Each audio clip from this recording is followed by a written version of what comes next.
ناتو این سامانه رو به عنوان برگ برنده پدافندی ایران معرفی کرده بود. برای همین توی مرحله اول بهش حمله کردن. سامانه‌ای که پهپاد هرون اسرائیلی رو توی جنگ 12 روزه شکار کرد میشناسید؟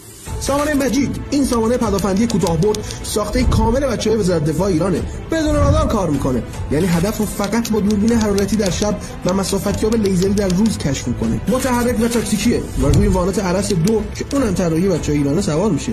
12 تا 15 کیلومتر برد کشف اهدافش. بعد 8 کیلومتری میتونه هدف رو منهدم کنه.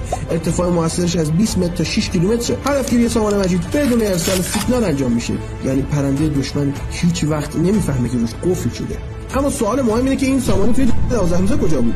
دشمن ما خارج از معادلات پدافندیمون روی نفوذی‌ها و درون‌ها حساب ویژه‌ای باز کرده بود. چون این سامانه براش دردسر زیادی داشت، اون رو در مرحله اول حمله به کشور توسط درون‌ها و نفوذی‌هایی که داشت مورد هدف قرار داد. اما سامانه مجید در روزهای بعدی به طور پدافندی کشور بازگشت و تلفات زیادی از پهپادهای دشمن گرفت. اما مسئله درون‌ها و ریزپرنده‌های داخلی همچنان بر روی زمین مونده. شما نخبگان ایرانی پاسخ بدید. برای حل چالش درون‌ها چه باید کرد؟